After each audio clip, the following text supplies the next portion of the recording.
Hey guys, Sean here. Welcome to the F1 Word and to a roundup of some of the latest news from the world of Formula 1. Kicking us off then, and Adrian Newey has said that stupid mistakes could cost Sebastian Vettel the Drivers' Championship this season. Following Lewis Hamilton's victory in Singapore, the German fell 40 points behind his title rival, and he and Ferrari have been criticised following a number of costly errors this season. Of course, Vettel collided with Valtteri Bottas at the first corner in France, ended up in a spin after making contact with Hamilton in Monza, and perhaps the most costly of all, he crashed out whilst leading the German Grand Prix. And Adrian Newey, who added it would be damn hard to beat Hamilton unless he fails to finish a race, believes that these errors could cost Vettel the title. Newey said, "He works incredibly hard and is sometimes too dogged. Hardly anyone is more self-critical than he is. If he has a weakness, then it's that sometimes he makes stupid mistakes that happen in the heat of the moment. If he leads a race, he is almost unbeatable, but in direct duels, he sometimes slips up. In sports, but also in life, people deal differently with pressure. For a racing driver, this can be particularly difficult. In the car, he is not only responsible for himself, but he has the entire team in the garage on his shoulders. Some drivers do not care. Take the Finns Kimi Räikkönen and Mika Häkkinen, for example. But then there are also drivers who, just at the end of a season, when it comes to the World Championship, feel the pressure weighing down on them. The harder a driver works, the more he feels the pressure. If he's going to manage it, he needs at least one retirement from Lewis. Otherwise, it will be damn hard." With just 6 races remaining, Sebastian Vettel has set his sights on winning all of them. But even if he were to win the remaining 6 races, assuming Hamilton finishes second in all of them, of course, Vettel would only win the title by just 2 points. The German simply cannot afford any more mistakes. Sticking with the title fight, and Lewis Hamilton has said that he will not be competing strategically during the final races of the season. The Brit, who took a huge step towards a 5th world title last time out in Singapore, has also stated that he feels he needs to win every weekend. Hamilton also spoke about his trust for the team and how they have bounced back following their issues with reliability back at the Austrian Grand Prix. The world champion stated, "There's just no need for me to look at the next races and think, I need this and that. In my mind, I need to win every race. I arrive wanting to win, and there will be weekends where we know we will be comfortably stronger, and there will be weekends, like this weekend, where we knew we would be behind, but we still had that belief that we can win. I want to win every race, that's the goal, just not looking at the points. Of course, I didn't think we'd have a 40-point advantage at this point, and it's nice having that, but it's not the end. Until you say that it is mathematically impossible, that's the day I am working towards. I have the utmost belief in the team. If you look at our performance this year reliability-wise, it's not been perfect, but really great. It has improved from those issues that we've had in the past, and what's super encouraging to see is that when we do have those issues, we've recovered a lot in those scenarios." So, let's use these opening couple of stories as inspiration for this week's questions then. And do you think either Sebastian Vettel or Lewis Hamilton will win all of the remaining races between now and the end of the season? And who do you think will be crowned world champion when the flag falls in Abu Dhabi? Let me know your thoughts in the comment section down below.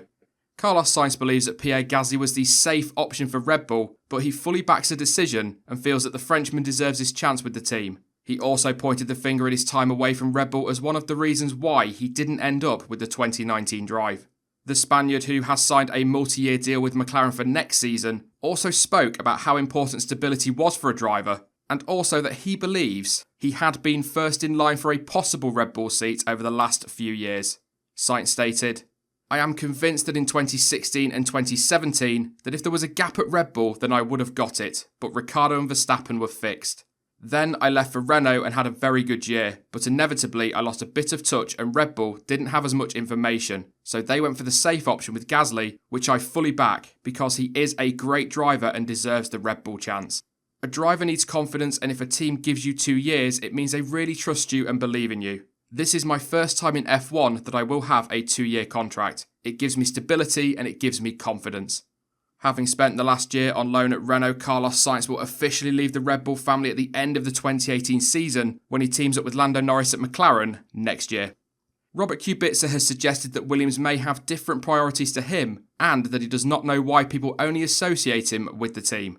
The Pole, who many would like to see given a chance again in Formula 1, is currently Williams' reserve driver and has been heavily linked with the seat that is expected to be vacated by Lance Stroll at the end of the year. He has also been linked continually this season with a move to Toro Rosso. And discussing his future with Williams and the Toro Rosso rumours, the Pole said, From my perspective, nothing much changes. I think the coming days or weeks are important as I decide what to do next year. I may be wrong, but I think Williams has different priorities than I do. I do not know why people only associate me with this team. Today, I am still bound by the deal with Williams, but we will see what happens. From their perspective, they can take forever, but I will not be here automatically. My approach is the same as it was 3 months ago, 3 weeks ago, 3 days ago. If one of Williams' seats is vacant, I will be ready. Whether this happens or not is not up to me. I have not heard from Dr. Marco, so I'm really not aware of such a possibility, but he knows where to find me if he wants to come and talk.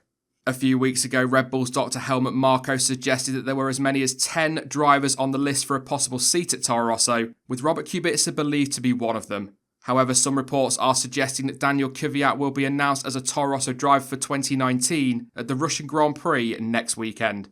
And with Sebastian Buemi and Alexander Albon being confirmed as drivers for Nissan in Formula E, the list of possible teammates for the Russian has just been made a little bit shorter. And finally, following a strong weekend in Singapore, Max Verstappen believes that Red Bull now have the best car on the grid.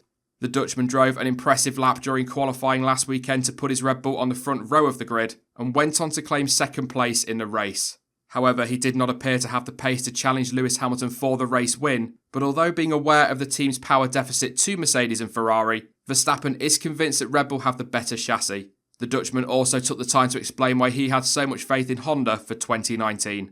Verstappen stated, "I think we have the best car in the field, as we found out in Singapore. Of course, we hope that next year with a new engine supplier, it will continue in the right direction. We already have the right people on board, but the whole package is not yet right. That will also be difficult next year, but I hope we will have a real chance the following year. First of all, because of the budget they have, which is many times bigger than that of our current engine supplier. Furthermore, they just go in the right direction, also in terms of test bench results. Moreover, they really, really want to win. We already have the mentality to want to win in the team, but now the other side, the engine, still has to be done, and we will certainly get that next year. Honda have made some big and surprising strides forward in 2018 and are expected to deliver yet another engine upgrade for next weekend's Russian Grand Prix, which some are suggesting could deliver enough power to move them ahead of Renault. That is it then for this week's news roundup, and don't forget to let me know what you think about the title fight, and also, what do you think will be Toro Rosso's driver lineup next season? Let me know your thoughts in the comments section down below. Now, I will be back soon with more content as ever, and don't forget to join us live this Sunday at 6 PM for our usual stream. In the meantime, though, don't forget you can follow me on social media. Links to Twitter, Instagram, Facebook, and to Discord are all in the description down below. But as ever, thank you for watching. I've been Sean. This has been the F1 Word, and until next time, goodbye.